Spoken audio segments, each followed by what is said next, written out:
వాళ్ళ వరకు తీసుకొచ్చారు. సో ఫస్ట్ సినిమా ఆపర్చునిటీ ఎలా వచ్చింది మరి? ఫస్ట్ సినిమా అంటే నీది నాది ఒకే కథ సినిమా. నీది నాది ఒకే కథకి చంద్రబోస్ గారు ఓ రోజు నా పోయం చూసి ఫోన్ చేశారు.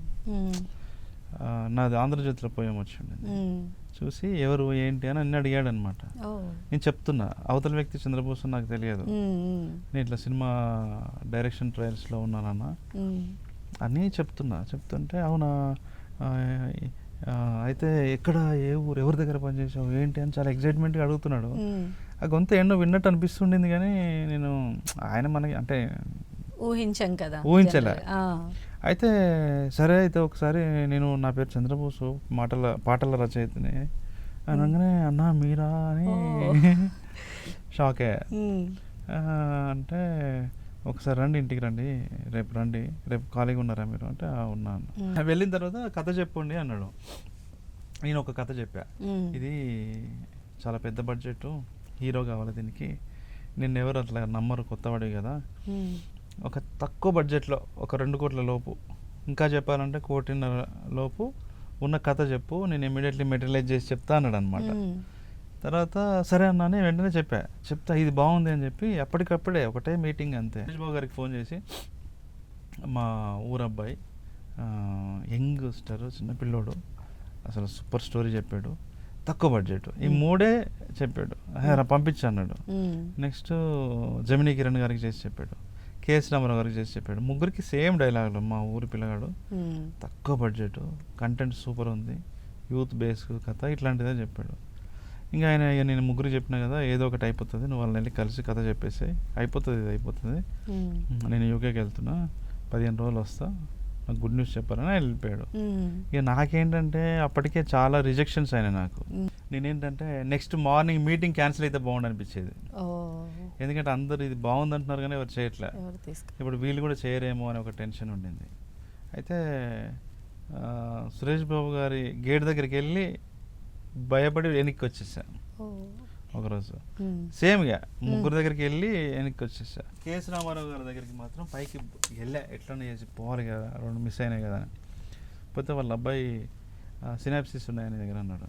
లేవు సార్ అంటే, నాకు పంపించండి మెయిల్లో, నాకు బోస్ గారు చెప్పారు, మీరు మెయిల్ చేయండి, నేను పిలుస్తాను అన్నాడు. అమ్మాయి అనుకొని వచ్చినాను అనమాట, చెప్పే అవసరం లేదు కదా.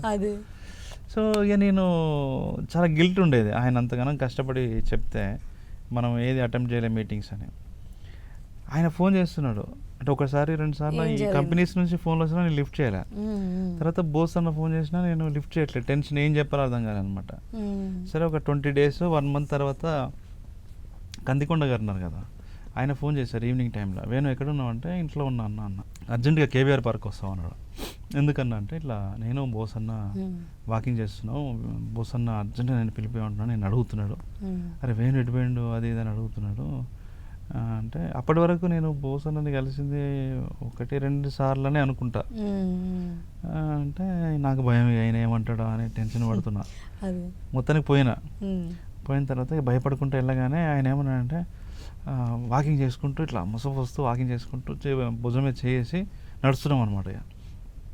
వేణు కొన్ని DVD డిస్క్లు కొన్ని DVD ప్లేయర్లలో ప్లే అవ్వవు, వాళ్ళ ప్లే అవనంత మాత్రాన దానికి విషయం లేదని కాదు, దీంట్లో విషయం లేదని కాదు, కంపారబిలిటీ కుదరలేదు అనుకోవాలంతే, వీళ్ళు కాకపోతే వేరే దగ్గరికి పంపిస్తా, వాళ్ళకైనా నచ్చుతుంది, ఎవడో కూడా ఉంటాడు నీ కథ నచ్చేవాడు అంటే ఆయనకి నేను చెప్పాను, వాళ్ళకి నచ్చలేదేమో, దానివల్ల నేను ఫేస్ చేయలేకపోతున్నా అంటే నేను చెప్పినా, నేను ఎవరికి చెప్పలేదన్న అసలు కథ అని చెప్పిన, వాకింగ్ ఆపేసి అదేంది అన్నాడు. అంటే భయం వేసింది అన్న, ఇట్లా ఎవరికి చెప్పలేకపోయినా నేను అన్నాడు. అరే అట్లా చేస్తావు నువ్వు అని కాసేపు అదేదో కొంచెం ధైర్యం చెప్పినట్టు చెప్పి, ఒక పని చేస్తా అని ఒక ఆయనకు ఫోన్ చేశాడు. ఫోన్ చేసి అన్న ఇట్లా వేణు అని మా ఊరి పిల్లగా అన్నాడు, కొంచెం అంటే చిన్న బడ్జెట్ సూపర్ కథ అది ఇదని ఆయనకు చెప్పాడు. చెప్పి నువ్వు వెళ్ళు, రేపు పొద్దునే వెళ్ళు, అయిపోతుంది పని అన్నాడు. అంటే ఎవరినన్నా చూపించమని అడిగిండు అనమాట. నేను వెళ్ళాను ఆయన దగ్గరికి. ఆయన ఎవరు అని అంటే అలేఖ్య హోమ్స్ శ్రీనాథ్ అన్న, ఫేమస్ ఉంది అలేఖ్య హోమ్స్. వెళ్ళిన తర్వాత నేను ఎప్పుడు చూద్దామా అని నేను చాలా ఆతృతగా ఉన్నాను అని అడిగాడు. ఎందుకు సార్ అన్న, ఎందుకంటే బోస్ ఎవరి గురించి ఇంత ఎక్కువగా ఎవరి గురించి చెప్పలేదు. ఓకే. ఒకే ఒకరిని నా దగ్గర పంపించాడు, ఇతనికి ఏదైనా హెల్ప్ చేయండి, ఇతను పెద్ద డైరెక్టర్ అవుతాడు అది అని చెప్పి. ఈవెన్ ఆయన చాలా పెద్ద డైరెక్టర్ అయ్యాడు. ఆయన పేరు వివి వినాయక్.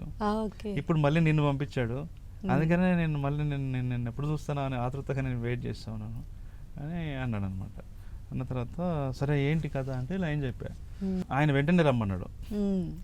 నేను వెళ్ళా. అక్కడ శ్రీ విష్ణు గారు ఉన్నారు.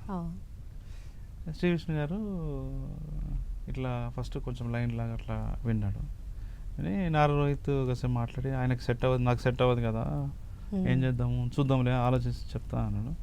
ఇక అలా తర్వాత ఇక అది వాళ్ళతో అలా సెట్ అయిపోయింది.